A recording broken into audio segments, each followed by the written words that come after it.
Ok, minha gente, estamos de volta aqui estudando a nossa unidade 16, né? Hoje com o segundo dia de estudo aqui da unidade 16. E estamos estudando aí os livros de Reis e de Crônicas. Dê uma olhadinha aí nesse gráfico da página 135, porque ele mostra a relação entre Reis e Crônicas e vai oferecer uma primeira vista dos eventos que ocorreram durante o reinado de Salomão, né? E depois você terá em todo esse gráfico aí uma linha do tempo, né? Onde você vai poder observar aí, por exemplo, ano 1043 a.C. até o ano 538 a.C., né? Ou seja, olha essa linha e você verá aí a data mais longínqua, significa mais distante de Cristo, e a data menor, que é 538, mais próximo de Cristo. Então você tem aí desde os eventos do 1043, mais ou menos aí o período que precede ao governo de Davi, até o exílio de Judá, né? E na verdade relatos aí dos profetas nesse período, né? Então você tem aí toda a cronologia dos fatos aí. É importante você também fazer essa nota aí de as três nomenclaturas aí falando sobre a divisão dos dois reinos. Nós veremos isso um pouco mais: Reino do Norte, Israel e Samaria, se tratando do mesmo reino, e Reino do Sul, Judá, também se tratando do mesmo reino. Então vamos seguir aqui no estudo e a gente vai tecendo outros comentários sobre esse gráfico à medida que o estudo for transcorrendo. A primeira coisa que a gente vai observar aqui, né, é que Israel ele esteve unido apenas debaixo do reinado de Davi e de Salomão, os dois únicos reis que mantiveram Israel unido. Davi que consegue unir, né, toda a nação sob um só rei, né, e transfere isso ao seu filho, que vai manter essa unidade também. Saul, ele nunca atingiu isso. Lembrem-se que antes de Saul, Israel era uma nação composta das tribos espalhadas em todo o território, e não havia um governo central, havia sim um governo teocrático, onde Deus, através dos juízes, lideravam Israel, né? Até que a nação vem e pede um rei, e então é levantado Saul, mas Saul vai ter que conquistar esse domínio sobre as tribos, e ele não conseguiu isso de forma unânime, né? Agora, no final do reinado de Salomão, haverá essa divisão. Assim que Salomão vai morrer, né, o filho Roboão dele, né, um homem com coração arrogante, um coração teimoso, obstinado, né, vai se cercar de jovens conselheiros, vai se determinar a taxar o povo e forçar esse povo a submeter-se a ele com muito sacrifício, né? E aí isso vai então forçar ou fazer com que as tribos do norte se rebelem, e aí nós teremos então a divisão. 10 tribos são as tribos do norte que vão declarar a sua independência e se desvincular das 2 tribos restantes. E aí Jeroboão será o primeiro. Se você olhar aí na listinha, né, você vai ver aí em 1 Reis Jeroboão, capítulo 12, né, Jeroboão e Roboão, que é exatamente a divisão, né? E aí você já tem Jeroboão, depois você tem Acasias e Josafá, né? E lá em cima aparece, né, o ministério do profeta Elias em 1 Reis, e depois o ministério do profeta Eliseu em 2 Reis. Então, gente, aí como nós já vimos, né, essas 10 tribos do norte, elas vão ser chamadas de Reino do Norte, ou Israel, ou Samaria. Toda vez que você encontrar esses termos, você terá uma alusão ao mesmo reino. Assim como toda vez que você encontrar Reino do Sul ou Judá, também é uma alusão ao mesmo reino, né? Então, Jeroboão é o rei, né, de Israel, ou Reino do Norte, e Roboão, o rei de Judá, o Reino do Sul. Veja bem, minha gente, nenhum dos dois reinos, nem o Reino do Norte, nem o Reino do Sul, estarão próximos de Jeová, exceto por períodos bem curtos, debaixo de reis piedosos. Os dois reinos se afastarão tanto de Deus que ele os enviará ao cativeiro. O Reino do Norte, ele será tomado pelos assírios em 722 a.C., né, na invasão de Senaqueribe, e o reino do sul será tomado pelos babilônios, serão levados cativos pelos babilônios em 586 a.C., sob o domínio de Nabucodonosor. E aí você terá outros gráficos nessa unidade.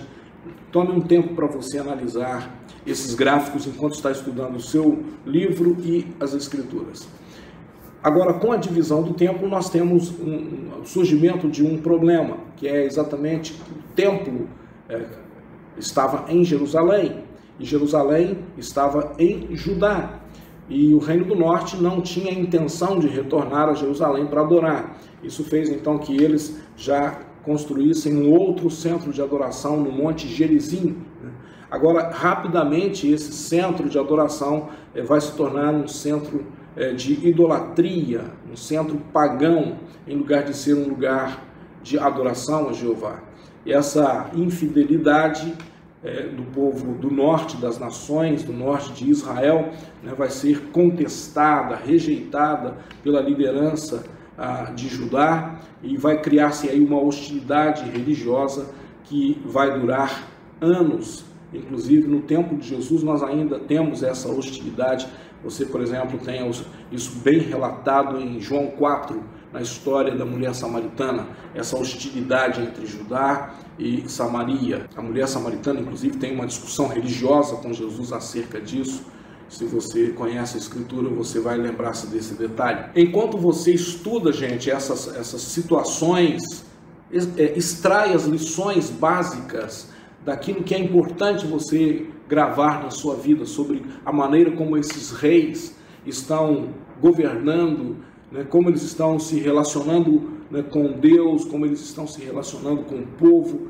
E veja bem que a Bíblia está escrita para nos trazer lições preciosas, para nos fazer compreender a vida de maneira que da maneira como ela deve fluir de verdade.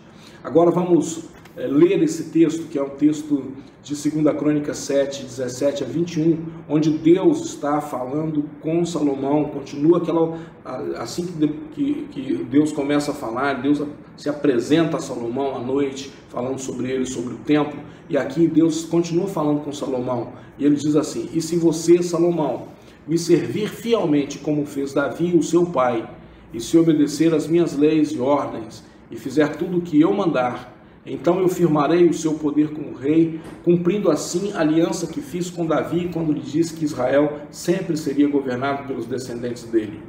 Mas se você e seu povo deixarem de me seguir, se desobedecerem às leis e aos mandamentos que lhes dei, e se adorarem e servirem outros deuses, então eu os arrancarei da terra que lhes dei, e também abandonarei este templo que separei para ser o lugar em que devo ser adorado. Aí todos os povos vão desprezar e zombar do templo que agora é tão glorioso. Veja bem, minha gente, isso aqui é um fato, isso se cumpre, quando Judá é invadida, Nabucodonosor vai literalmente destruir aquele templo, um símbolo tão precioso. Vai levar os objetos de adoração para a Babilônia, vai saquear o templo e destruí-lo. Isso é tão triste, não é verdade? Agora continue conosco, no estudo aí dessa unidade ainda, depois do reinado de Salomão. Então nós encontramos a divisão dos dois reinos, e esse restante dos livros de 2 Reis e 2 Crônicas vão envolver todos os demais livros do Antigo Testamento, exceto os livros poéticos, ou seja, os profetas, todos os profetas e os demais livros históricos que nós ainda temos aí, como Esther, Neemias e Esdras, estarão detalhados dentro desse período aqui dos reis. Nós vamos dar uma olhadinha agora na página 137 para ver a história dos reis de Judá. Então, dê uma olhadinha, compare isso aqui com o texto à medida que você for lendo, vai comparando e vendo aqui esses reis. Você vai encontrar, por exemplo, que dos 20 reis que nós temos aqui na página 137, reis de Judá, apenas 8 desses reis serão bons reis. Os demais serão reis perversos e maus. Roboão, por exemplo, que é o primeiro, ele foi um rei tolo e sem tato. Ele tinha 18 mulheres e 60 concubinas, e no final do seu reinado, Jerusalém será invadida por Faraó do Egito. O reinado de Abias durou apenas 3 anos, e ele foi o primeiro a lutar com o exército de Judá contra Israel. Depois ele foi seguido por Asa, um homem dedicado a Deus que reinou 41 anos. Asa levou Judá a um avivamento e viu Deus responder às orações. No final, no entanto, ele abandona sua fé e aprisiona um profeta que o admoestou. A história de Asa e de Salomão, gente, devem servir de referência para nós sobre um princípio muito importante, que é o seguinte: mais importante da forma como você começa alguma coisa é a forma como você termina. Ou seja, eu preciso entender que Deus, Ele considera a minha vida e as minhas obras, mas a maneira como eu vou terminar a minha trajetória é aquilo que de fato importa para Deus. No Novo Testamento nós encontramos essa frase: ser fiel até a morte e dar-te-ei a coroa da vida. Esse rei Asa, nós temos Josafá como sucessor, que vai reinar por 25 anos. Ele vai colocar mestres em contato com o povo para instruí-los a respeito de Jeová. Coisa interessante, esse rei se preocupando com a instrução, acerca do caminho do Senhor. Jorão foi o próximo rei, um homem mau que ficou no trono por 8 anos, começou seu reinado matando seus irmãos. Não havia ninguém triste em seu funeral, ou seja, um rei tão mau que o povo, na verdade, se alegrou com sua morte. Acasias vai reinar por 11 anos e será morto por Jeú, o 10º rei de Israel. E com a morte do seu filho Acasias, Atalia, que é a mulher, a mãe, toma posse do trono de Judá. Vai matar aqueles que pudessem ser herdeiros do trono, exceto um Joás, que foi escondido dela. E ela vai ser executada depois de 6 anos, e Joás vai tornar-se rei, governando por 40 anos. Por um tempo, Joás vive com Deus, porém mais tarde torna-se um cruel tirano, e ele será morto por sua própria guarda do palácio. Depois nós temos o reinado de Amazias, que governa durante 29 anos, mas será derrotado numa guerra contra o reino do norte. Depois nós temos Uzias, o rei Uzias, o mesmo rei que está citado em Isaías capítulo 6, um contemporâneo de Isaías. Esse rei, um bom rei, governou por 52 anos, um guerreiro poderoso, um exímio construtor, que introduziu o ofício do sacerdócio, mas ele vai ser punido com lepra. Jotão foi um outro rei bom, seguido por Acás, que já não foi, que sacrificou seus próprios filhos aos deuses pagãos. Imagine isso, gente, um rei de uma nação que andava com Deus, sacrificando seus filhos a Moloque. Ezequias foi o 2º melhor rei e acrescentou 15 salmos à coleção dos salmos. Manassés foi o rei mais perverso de todos. Seu filho Amon reinou apenas 2 anos e foi seguido por Josias, o rei mais dedicado a Deus desde Davi. Ele foi o último rei devoto de Judá, levou a nação a um grande avivamento depois que o livro de Moisés foi encontrado nos entulhos do templo. Preste atenção nisso, gente. Uma nação que deveria estar servindo e adorando ao Senhor e que vai desprezar a lei de uma forma tão grandiosa que vai entulhar aquilo que deveria guiá-los. Isso é triste. Nunca permita isso acontecer na sua vida. Não despreze as Escrituras. Faça dela o livro da sua vida. E depois nós temos Jeoacás, que reinou por 3 meses, seguido por seu irmão mais velho, que foi um boneco nas mãos do Egito. Conforme o profeta Jeremias, ele foi enterrado como um asno.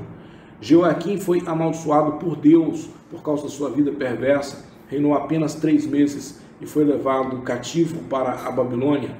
Quando a nação de Judá foi conquistada, depois nós temos Zedequias, o último rei, que perseguiu o profeta Jeremias e foi cegado por Nabucodonosor. Esse breve resumo, minha gente, deveria estar falando de nós. Nós deveríamos estar comparando esse breve resumo de vida dos reis com o nosso coração. Depois nós voltaremos a esse tópico. Agora leia esse texto de 2 Crônicas 17, 3 a 10. que descreve o coração sincero de Josafá e as bênçãos que esse rei recebeu. O Senhor Deus abençoou Josafá porque ele agiu como seu pai tinha agido no princípio do seu reinado. Ele não adorou o Deus Baal, mas adorou o Deus de seu pai e obedeceu seus mandamentos, em vez de seguir o mau exemplo dos reis de Israel. O Senhor firmou o poder de Josafá como rei, e todos em Judá lhe davam presentes, e assim Josafá ficou muito rico e famoso. Continuou cada vez mais decidido a obedecer às leis de Deus e acabou com os lugares pagãos de adoração e os postes ídolos que havia no país de Judá. E no 3º ano do seu reinado, Josafá enviou as autoridades para ensinarem a lei de Deus na cidade de Judá. Levaram consigo o livro da lei de Deus, o Senhor, e foram por todas as cidades de Judá, ensinando a lei a todo o povo. E o Senhor fez com que todos os povos vizinhos de Judá ficassem com medo de Josafá, e por isso eles não fizeram guerra contra ele. Veja bem, gente, essa história nos ensina que vale a pena servirmos ao Senhor e andarmos nos seus caminhos. Que Deus te abençoe nesse dia, te ajude a meditar e a pensar sobre como está o seu coração em relação à palavra de Deus.